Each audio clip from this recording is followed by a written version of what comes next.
mix of disciplines. You really have to have some business people that have been through it before, some older mentor. You've got to have some people that are interested in taking the role of making sure that all the parts of your little company might just be, 2 engineers, some software, hardware here, might be a couple of business deals out there, business development. So one person has to head it. You've got to worry about your partnerships. How are you going to sell what you got done? How are you going to reach the public and people with it? Yeah, sometimes we're lucky. Apple, the word spread around the world, and Facebook, the word just, can spread on its own. You don't need a huge publicity budget. Marketing is ever important.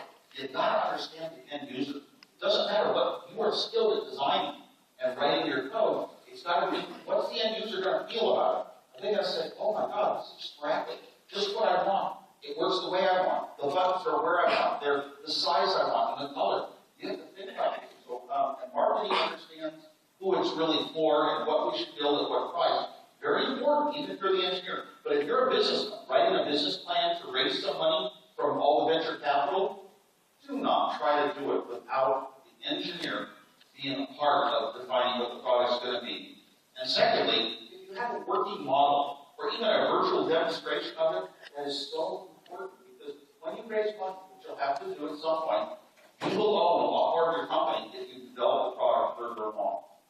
If you barely got it started, you get your venture money, you get diluted down with having to raise more money, diluted down in another round, you kind of can wind up owning very little of what really could be your own. So go as far as you can on very little money. And it's okay to take a job with a company doing any stupid, dumb job that just pays your living while you're working on your own things. When you're young, you can do that. After you get older to a certain age, you really can't do that. When you're young, you've got the time. Why do you think all these companies like Apple and Google and Facebook and Twitter, they come from such young people? That they didn't really come from established business companies. Apple's kind of the exception with the iPhone. But it was a company well before the iPhone in the mid-90s. It was a company on the edge. It was almost thousands. So, well, Apple had some tough times. We had the huge success of the Apple II. And then we had the Apple III, failed.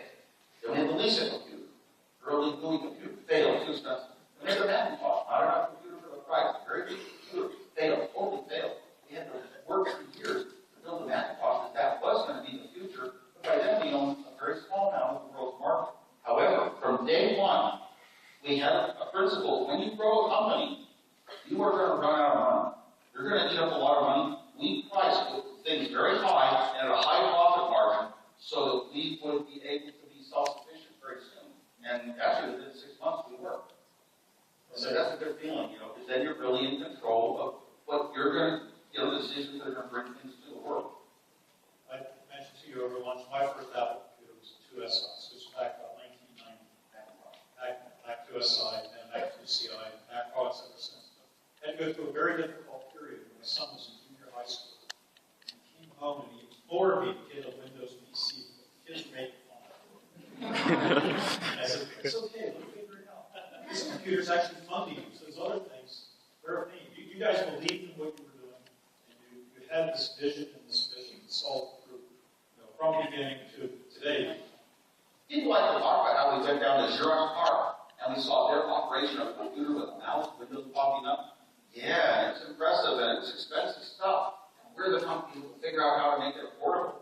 You would not believe how much work and research we did, not to copy anything, to put equipment in front of people who've never used any computer in their life and figure out what it took in terms of menus, words, sizes of things, icons, where things were positioned. What it took for somebody to walk up and do nothing about a computer and be able to get used up. We didn't want computers to be for only the computer experts. And that really gave Apple its culture to this day. Wow, I love it. Making the computers easy. So you didn't like reading manuals or you didn't like writing manuals? Well, Jeff Rasmus, the guy that brought this philosophy to Steve and I. And he said the shorter you can make the manual, the better it is. You can make 2 products that can do just as much computation and get one done by the software that you work and put into it to work so easy that anybody can use it. And the other one, only experts, they have to go through a training course. We should modify our human mind to learn how to use technology. Really, technology should be to put the work into the technology to make it work more the way that we are used to. I mean, now we got a touch screen. You touch something and you move it. Right? Just like a human does. So humans got human versus technology. been the leader per se, and doing should be more important. Doesn't mean everything we do is the absolute